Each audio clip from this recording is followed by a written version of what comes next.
तो हेलो दोस्तों, कैसे आप सब लोग। उम्मीद करता हूँ कि आप सब लोग ठीक होंगे। तो मैं वापस आ गया हूँ एक नवी मूवी की एक्सप्लेनेशन लेके, जिसका नाम है काजी द अल्टीमेट गैम्बलर। मूवी की स्टार्टिंग में हमें एक लड़के को दिखाया जाता है। जी हाँ दोस्तों, यही होता है हमारी मूवी का हीरो, जिसका नाम काजी होता है। वो जॉब करता था, लेकिन वो सारे पैसे लॉटरी की टिकट लेने में उड़ा देता था। असल में काजी की हालत बहुत से बदतर हो चुकी थी। उसके आगे कुआं तो पीछे खाई थी, और ऊपर से नीचे तक कर्ज में डूबा हुआ था। एक दिन काजी घूम रहा था, तभी कुछ लोग आकर उसे उठा लेते हैं। ये लोग कर्जदार थे और इनकी बॉस थी इंडो। इंडो बताती है कि तुम्हारे दोस्त ने हमारे पास से लोन लिया था और वो भाग गया था, लेकिन तुमने अपने दोस्त के लिए गारंटी दी थी, तो अब सारे लोन का पैसा हम तुमसे वसूलेंगे। इंटरेस्ट के साथ अमाउंट हो चुका था 20 लाख येन। इतनी बड़ी अमाउंट सुनकर काजी की आंखें फटी की फटी रह जाती हैं। एक तो काजी की हालत पहले से ही खराब थी, ऊपर से ये लोन वाली मैडम आ गई। काजी कहता है कि मेरी हालत पहले से ही खराब है, मेरे पास खाने तक के पैसे नहीं हैं, तो मैं तुम्हें पैसे कहाँ से दूँ।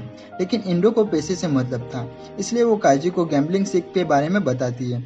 अगर तुम वहाँ पे जीत जाते हो तो तुम्हारा सारा कर्जा माफ किया जाएगा।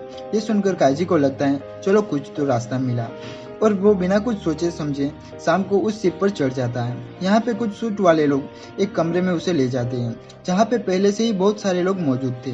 असल में ये लोग भी काजी की तरह कर्ज में डूबे हुए थे और यहाँ पे अपनी किस्मत आजमाने के लिए आए थे। लेकिन ये अब इस बात से अनजान थे कि यहाँ पे हारने से मौत से भी बदतर सजा मिलती है। उसके बाद प्रोग्राम का होस्ट टोनी गावा वहाँ पे आ जाता है और सभी को गेम के रूल समझाता है। उसमें सभी को 3 स्टार दिया जाएगा। 1 स्टार की कीमत 12 मिलियन होती है और उनको एक एनवलप भी दिया जाता है, जिसमें 12 पत्ते यानी कि कार्ड से। असल में दोस्तों ये गेम इसका था रॉक पेपर और सीजर। अब टास्क में ये 30 मिनट के अंदर 12 के 12 कार्ड उन्हें यूज करना था, और जिसके पास 3 से कम स्टार बचेंगे वो हार जाएगा। सब लोग अपने लिए ओपोनेंट ढूंढते हैं। तभी काजी के पास फुनाई नाम का आदमी आता है। काजी के पास आकर बोलता है कि हम 3 स्टार पे विनर माना जाएगा, तो क्यों ना हम मिलकर खेलें और हर चाल में हम ड्रॉ करेंगे, यानी तीनों स्टार बचा के रखेंगे और हम जीत कर चले जाएंगे। काजी को भी फुनाई का आइडिया अच्छा लगता है और दोनों खेलना शुरू करते हैं। लेकिन कुछ चालें ड्रॉ करने के बाद फुनाई चीटिंग करता है और धीरे धीरे काजी के 2 स्टार ले लेता है। अब काजी के पास खाली 1 ही स्टार बचा हुआ होता है। ये देखकर काजी को गुस्सा आता है और वो एक घुमा के फुनाई के मुंह पर दे देता है, जिससे उसका थोड़ा खून आखिरी बचे पत्ते पे गिर जाता है। फुनाई सबको बता देता है कि काजी के पास आखिरी पत्ता सीजर बचा है, अब कोई भी उसे हरा सकता था। जिसके बाद काजी भी सबको बता देता है कि उसके पास रॉक पेपर बचा हुआ है, यानी सबको पता चल गया था उनके पत्तों के बारे में। तभी वहाँ पे हर तरफ झगड़ा होने लगता है। तभी फुनाई कहता है कि हम सब अपने कार्ड को दोबारा डिस्ट्रीब्यूट करेंगे। सब उसकी बात मान जाते हैं और उन्हें पत्ते दे देते हैं। वहाँ पे काजी को एक घायल आदमी मिलता है, हिडा।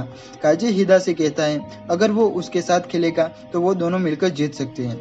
हिडा काजी पे विश्वास करता है और ये दोनों ही फुनाई को अपने कार्ड दे देते हैं। लेकिन फुनाई फिर से चीटिंग करता है और काजी को उसी का कार्ड जिस पर खून लगा था वो दे देता है और अपना कार्ड अपने पास ही रख लेता है ताकि वो जीत सके। फुनाई फिर से काजी के पास आता है और उसे खेलने के लिए कहता है। काजी कहता है लेकिन तुम तीनों स्टार दाव पे लगा दोगे और बदले में मैं और हिडा अपने तीनों स्टार दाव पे लगा देंगे। ये सुनकर फुनाई राजी हो जाता है और दोनों अपने कार्ड खेलते हैं। फुनाई को लगता है कि वो जीत गया, लेकिन तभी काजी अपना कार्ड पलटता है जो पेपर होता है, यानी कि फुनाई अब काजी से हार चुका था। ऐसा इसलिए हुआ था क्योंकि काजी ने हुडा से अपना कार्ड बदल लिया था, क्योंकि वो जानता था कि फुनाई चीटिंग करता है। अब हिडा और काजी दोनों जीत चुके थे, लेकिन हिडा देखता है कि उसकी जेब में एक और कार्ड रखा हुआ है, यानी कि वो हार चुका था। तभी सूट वाले लोग हिडा को ले जाने लगते हैं, लेकिन काजी को उसके लिए बहुत बुरा लगता है।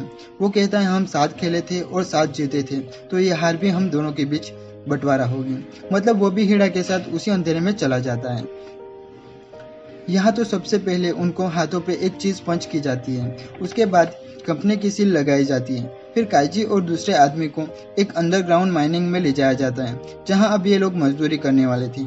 मतलब हारने वाले आदमी को फ्री में मजदूरी करवाई जाती थी और उसी के लिए ये हुआ था ये पूरा गेम। यहाँ पर हम देखते हैं कि यहाँ पे उन्हें दिन के 150 रुपये के हिसाब से महीने की सैलरी दी जाती थी, जिस पे ये सब बियर पीने में उड़ा देते हैं। यहाँ इनके साथ बद से बदतर सुलूक किया जाता है। बीमार होने पर पैसा भी अपनी जेब से ही देना होता है, जबकि पैसे वो लोग सैलरी के दिन ही उड़ा देते थे, क्योंकि सैलरी के दिन ही कैंटीन खुलती थी।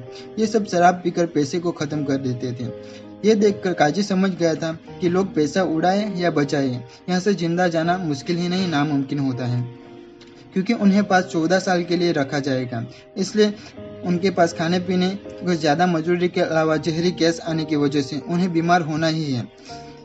तभी एक डॉक्टर काजी को बताता है कि यहाँ से निकलने के लिए ब्रेव मैन रोड का सहारा लीजिए। तो इस तरफ गेम के काजी और दूसरे लोग गेम खेलने के लिए तैयार हो जाते हैं, इसलिए उन्हें आंखों पर पट्टी बांधकर ले जाया जाता है। जब इनके आंखों की पट्टी निकाली जाती है तो वो देखते हैं कि उन्हें बहुत बड़ी बिल्डिंग के ऊपर लाया गया होता है, जो एक तरफ का गेम है। तभी वहाँ पे टोनी गावा आ जाता है और उन्हें 10 मिलियन येन का वाउचर देकर समझाता है कि असल में उनको सबको एक बिल्डिंग से दूसरी बिल्डिंग की बीच में जो पतली सी रोड है उस बीम के ऊपर से चढ़ के जाना था। बीम पार कर लेते हैं तो उन्हें पैसे देकर वहां से रवाना कर दिया जाएगा, लेकिन टास्क ये था एक इबिन को हाथ नहीं लगाया जा सकता, क्योंकि इस पे हजारों वोल्ट का करंट छोड़ रखा था। वहीं सामने की बिल्डिंग पे कुछ वीआईपी लोग बैठे हुए थे, जिन्हें इंडो सर्व कर रही थी। इन गरीबी की मौत को वीआईपी असल अब मजा लूटने वाले थे, अब घबराए हुए थे और वो इस बीम पर चलना शुरू कर देता है। तभी मौसम बिगड़ जाता है और तेज हवा चलने लगती है। इस वजह से एक आदमी डर के मारे अपना बैलेंस खो देता है और नीचे गिर जाता है। उसकी दर्दनाक मौत देखकर कुछ और लोग भी अपना बैलेंस खो देते हैं और नीचे गिर जाते हैं। वहीं एक आदमी बीम को पकड़ लेता है और करंट लगने से वो भी मर जाता है।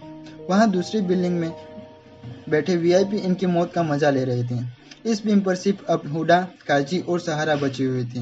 ये सब चल ही रहे थे कि तभी तेज बारिश शुरू हो जाती है और हिडा कहता है कि अब मैं और नहीं चल सकता, और वो अपना वाउचर देकर कहता है तुम मेरे पैसे मेरी बेटी तक पहुंचा देना।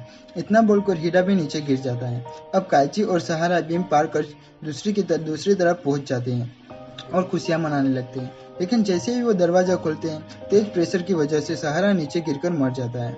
इसके बाद काजी उसी कमरे में पहुंच जाता है और अपने दोनों पैसे के वाउचर मांगता है, लेकिन उसे कहा जाता है कि मरे हुए इंसान के वाउचर के पैसे नहीं मिलेंगे, यही तुम्हारा सारा कर्ज काटकर सिर्फ 70,000 ही पड़ता है। यानी कि काजी के साथ यहाँ पे सरेआम चीटिंग हो रही थी। तभी इस कमरे में बैठा हुआ इस ग्रुप का चेयरमैन उसे पैसे कमाने का एक और मौका देता है। वो कहता है कि तुम चाहो तो टोनी गावा के साथ ई कार्ड का गेम खेलकर पैसे जीत सकते हो। काजी इसके लिए तुरंत ही हाँ कर देता है। तभी काजी से पूछा जाता है कि कौन सा कार्ड सेट चाहिए। असल में इस गेम में दोनों को 5 पाई और एक एम्पायर होता है, यानी कि बादशाह होता है, और दूसरे में 4 सिटीजन और एक गुलाम होता है। गुलाम वाला पहले चाल चलेगा। रूल्स ये था कि सिटीजन ड्रॉ बादशाह सिटीजन को हरा सकता है, जबकि सिटीजन गुलाम को भी हरा सकता है, लेकिन गुलाम जो सब पर बारी है वो बादशाह को भी हरा सकता है। और जो गुलाम वाला सेट लेगा उस दाव पर लगाए गए पैसों का 10 गुना ज्यादा पैसा मिलेगा। इसलिए काजी गुलाम वाला सेट ही लेता है। इसके बाद गेम शुरू हो जाता है और पहली दोनों चालें ड्रॉ हो जाती है, क्योंकि दोनों को सिटीजन कार्ड खेले थी। लेकिन तीसरी चाल में काजी गुलाम चलता है, जिसके बारे में टोनी गावा को पहले से ही पता चल जाता है और वो काजी को हरा देता है। इधर काजी बौखला जाता है, उसके दिल के सारे तार टूट चुके थे। उसे समझ नहीं आता कि आखिर टोनी को पता कैसे चल गया। इस पर टोनी कहता है कि उसे लोगों के चेहरे पढ़ना आता है और वो चेहरा देखकर समझ जाता है कि इसने कौन सी चाल चली।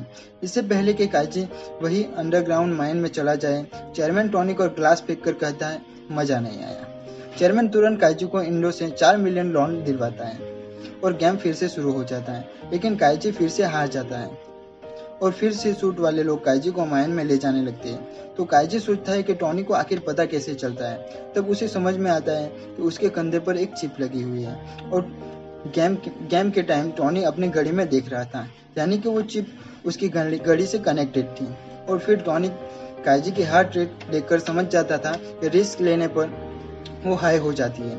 अब काजी समझ चुका था, इसलिए वो इंडो से कहता है कि उसे 50 मिलियन का लोन दे। इंडो सवाल करती है तो काजी कहता है इस बार जीत उसी की होगी और फिर से गेम शुरू हो जाता है। लेकिन मैच शुरू होने से पहले काजी अपना सिर शीशे पर फोड़ डालता है, जिसके उसका हार्ट रेट काफी बढ़ जाता है, यानी अब टोनी चीटिंग नहीं कर सकता था। वो काजी के टेबल पर एक गुलाम और एक सिटीजन का कार्ड रखता है और उस खून को टपका देता है और उन्हें साफ करने की एक्टिंग करने लगता है, लेकिन थोड़ा खून वो छोड़ देता है और टोनी को दिखाने की कोशिश करता है कि गुलाम वाला कार्ड सिटीजन से बदल दिया है। इस राउंड में पहले 3 चालें ड्रॉ हो जाती है। फिर दोस्तों काजी खून लगा हुआ कार्ड आगे करता है और टोनी समझ जाता है कि ये कार्ड गुलाम है, लेकिन वो कार्ड रखने से पहले सोचता है कि काजी इतना भी बेवकूफ नहीं है। वो खून लगा सिटीजन का कार्ड पहले ही खेल चुका था और उन्हें दूसरा कार्ड बदल दिया था। टोनी काजी की चाल समझ जाता है और बादशाह वाला कार्ड फेंक देता है।